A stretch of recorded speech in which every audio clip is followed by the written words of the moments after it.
প্রিয় দর্শক শ্রোতা, আসলে একটি ইম্পর্টেন্ট জিনিস আমরা শামসুল আলম ভাইয়ের জীবন থেকে জানলাম যে ছোট বয়সে তেমন না বুঝলেও সত্যের সংস্পর্শে এসে তিনি যে সত্যের সন্ধান পেয়েছিলেন, যে সুগন্ধিটা পেয়েছিলেন ইসলামের, তা পরবর্তীতে বিকশিত রূপ লাভ করে উনি ঈমানের স্বাদ পেয়েছেন। তা আমরা মনে করি আমাদের পারিবারিক জীবনে যারা আমাদের সন্তান, যারা আমাদের ছোট, আমাদের অধীনস্থ, তাদেরকে সুন্দর পরিবেশ দেওয়া দরকার। তারা সত্যের সুগন্ধি যেন অন্তত পায়, পরবর্তীতে তারা সত্য গ্রহণে এবং সত্য পালনে এটা সহযোগিতা হবে তাদের জীবনে, এবং আমাদের জীবন সুন্দর হবে, সমাজ ও পৃথিবী সুন্দর থেকে সুন্দরতর দিকে ধাবিত হবে আমরা আশা করি। তো শামসুল আলম ভাই, আপনার এই যে দীর্ঘ জীবন, আমি বোঝাতে চাচ্ছি ইসলাম গ্রহণ থেকে নিয়ে আজ পর্যন্ত, বিশেষ করে ইসলাম গ্রহণের সময়ের কোনো বিশেষ ঘটনা আপনি কি আমাদেরকে বলতে পারেন যেটা আমাদের অনুপ্রাণিত করবে বা আপনার বলার ইচ্ছে করে?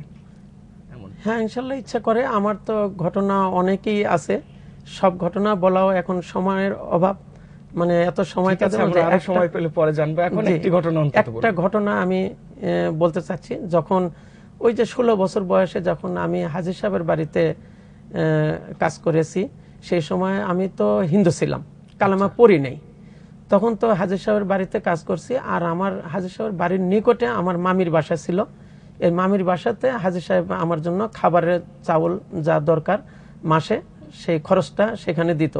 আর ওই আমার মামির বাসাতে আমি খাওয়া দাওয়া করেছি, আর হাজী সাহেবের বাড়িতে এসে কাজ করেছি। কারণ কি এই ছিল যে আপনি মুসলমান বাসায় কাজ করতে পারলেও সেখানে খেতে পারবেন না, এজন্য আপনার পরিবারের কোন সদস্যের বাসায় খাওয়ার ব্যবস্থা করেছিল?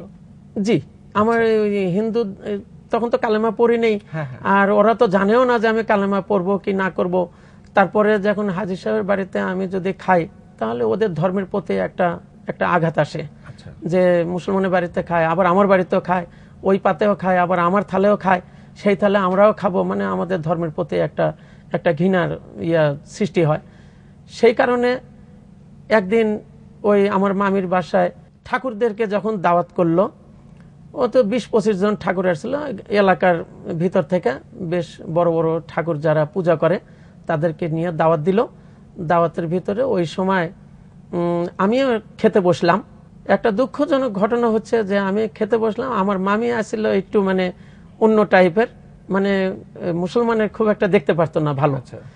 তো আমি যখন ওই লাইনে খেতে বসছি, তখন গোপনে ওনার ছেলেকে যায় বলতেছে যে ও তো হিন্দু থাকা অবস্থায়, তো আমাদের ধর্ম থাকা অবস্থায় মুসলমানের বাড়িতে তাহলে খাওয়া দাওয়া করেছে, তো এখন ওকে এই লাইনে নিয়ে খাওয়াটাও তো আমাদের জন্য একটা সম্মানজনক ব্যাপার, এটা তো একটা সম্মানের আঘাত হানে। তো অনেকে এখন হয়তো কিছু বলবে না, খেয়ে যায় যখন চলে যাবে তখন হয়তো আমাদের এই কথাগুলি শুনতে হবে। মানে হাজী সাহেবের বাসায় আপনি খেয়েছেন কখনো? হ্যাঁ, সেটা রেফারেন্স এই কথাটা, এই রেফারেন্স, আপনি মুসলমানের বাসায় খেয়েছেন, আপনাকে নিয়ে পুরোহিতদের কাতারে খাওয়া সম্ভব না। আচ্ছা। তারপরে আমাকে কানে কানে আসে, আমি যখন খাইতে বসছি ওই সময় আমার কানে কানে এসে বলছে, তুমি একটু এখন উঠো, তুমি পরে খাইও, মানে এই মজলিসে তুলে নিয়ে গেল। হ্যাঁ, মানে এই কথাটা যখন বললো, আমাকে উঠে নিয়ে যায়নি, যখন কানে কানে এসে বললো যে তুমি এখন খেও না, পরে খাইও। আচ্ছা। তখন আমি ওখান থেকে আস্তে করে উঠলাম, উঠে খাবার প্লেট থেকে উঠে একদম সোজা হাজী সাহেবের বাড়িতে চলে গেছি। ওইখান থেকে রাত্রিবেলা আমি হাজী সাহেবের বাড়িতে যাই, ওইখানে থাকলাম। তো বলছে যে কি ব্যাপার, তুমি এত রাত্রে কিভাবে আসলা? বললো তো আমি আসলাম, একটু অসুবিধা হয়েছে, আমি ওখানে আর থাকবো না। কেন? বলছে যে না, আমার খাবার প্লেটের থেকে উঠে দিয়েছে, ওদের নাকি একটা মজলিসে আমি খাতে বসছি, যার কারণে ওদের একটা ব্যাঘাত ঘটছে, এই জন্য আমি আর ওখানে খাবো না। তারপরে এখানে আসলাম। তারপরে হাজী সাহেব একটু ছিল এই ব্যাপারে খুব একটু রাগান্বিত লোক, উনি আবার এই প্রতিবাদ করার জন্য রাত্রি যেতে চেয়েছিল। আমি বলছি যে এখন যাই, ওদের তো খাওয়া দাওয়ার ভিতরে এখন একটা মজলিস চলতেছে, এখানে একটা হয়তো বিশৃঙ্খলা সৃষ্টি হবে, ভাইয়া আপনি আর আজকে ওইখানে যাবেন না, হয়তো কালকে সেই ব্যাপারটা ফয়সালা হবে। তো এইভাবে থাকলাম। থাকার পরে তো পরের দিন তো হাজী সাহেব ওনাদেরকে ধরলো যে আমাদের এই শামসুল আলমকে এখান থেকে উঠাইয়া দেওয়া হলো কেন, খাবার দিয়ে, মানে হাজী সাহেব খুব প্রতিবাদ করতে লাগলো।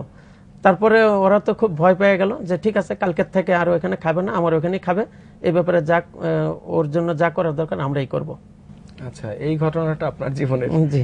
তো আসলে এটা খুবই দুঃখজনক যে খুব সামান্য বিষয়গুলোকে ধর্মের মৌলিক বিষয় মনে করা হয়, আসলে এটা খুবই আপত্তিকর। তো যা হোক, আপনার জীবনে এমন ঘটনা ঘটেছে। তো শামসুল আলম ভাই, আপনি হাফেজে কোরআন। জি, আলহামদুলিল্লাহ, খুব ভালো। তো দর্শকদের উদ্দেশ্যে খুব সংক্ষেপে একটু কোরআন তিলাওয়াত করে আমাদের শোনান। আউযু বিল্লাহি মিনাশ শাইতানির রাজীম। বিসমিল্লাহির রহমানির রহিম। ওয়াজাহিদু ফিল্লাহি হাক্কা জিহাদি হুয়া ইজতাবাকুম ওয়া মা জাআলা আলাইকুম ফিদ-দীনি মিন হারাজ মিল্লাতা আবিকুম ইব্রাহিম হুয়া সাম্মাকুমুল মুসলিমিন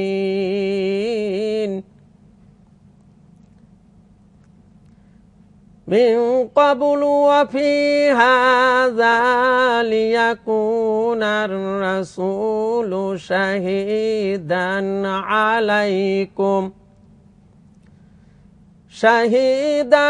আলাইকুম ওয়া তাকুনু শুহাদা'a 'আলান নাস ফাআকিমুস সালাতা ওয়া আতুজ যাকাতা ওয়া'তাসিমু বিল্লাহ হুয়া মাওলাকুম ফানি'মাল মাওলা ওয়া নি'মান নাসির। সাদাকাল্লাহুল আযীম। আলহামদুলিল্লাহ, আপনি যে আয়াতগুলো তেলাওয়াত করলেন এর মধ্যে আবিকুম মিল্লাত ইব্রাহিম ওয়া সাম্মাকুমুল মুসলিমিন, আল্লাহ পাক যখন এই ইব্রাহিম আলাইহিস সালামকে মুসলমান জাতির পিতা হিসেবে ঘোষণা করছেন, এর বিষয়টা ছিল আল্লাহ তাকে অনেকবার স্যাক্রিফাইস করার জন্য আত্মত্যাগের পরীক্ষা নিয়েছিলেন। তিনি পরীক্ষায় উত্তীর্ণ হয়েছিলেন এবং গোটা পৃথিবীর মুসলিম জাতির জন্য পিতা হিসেবে আল্লাহ কর্তৃক ঘোষিত হয়েছেন। তো আমরা তার সন্তান হিসেবে আমাদের উচিত সেই স্যাক্রিফাইসগুলোকে আসলে অনুসরণ করা। জানি না আমরা সে পরিমাণ তো পরের কথা, কিঞ্চিত স্যাক্রিফাইস করেও আল্লাহ পাকের সন্তুষ্টি অর্জন করতে পারছি কিনা। তো আপনি অতি সংক্ষেপে একটি উত্তর দেবেন। আমার লাস্ট কোশ্চেন বলতে পারি যে আপনি তো পাল বংশের ছিলেন, আপনাদের মূর্তি বানানো হতো, তো এই যে মূর্তি বানাতেন আপনারা, অথচ আপনি ইসলাম গ্রহণ করলেন, এই বিষয়টি যে আপনার তখন কেমন লাগতো আপনি বলেন তো?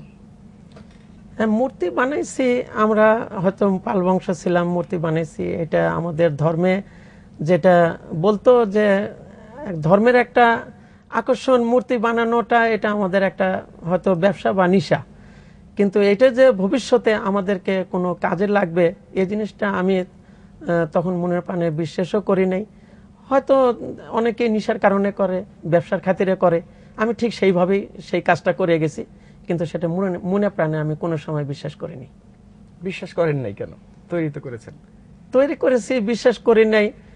হয়তো আল্লাহ পাক আমাকে এই পথ থেকে কোনো সময় হয়তো হেদায়েতের পথ দেখাবে। মেইনলি আসলে এটা একটা ব্যাপার যে আপনি যাকে বানাচ্ছেন, জি, তো এখন পূজা করলে তো ওই মূর্তিগুলোই আপনাকে পূজা করবে, কারণ আপনি তার স্রষ্টা, এই অর্থে, লোকাল অর্থে। অথচ তাকে তো আর পূজা করা যায় না, তাকে তো পূজা করা যায় না, স্বাভাবিক। তো শামসুল আলম ভাই, আপনাকে ধন্যবাদ।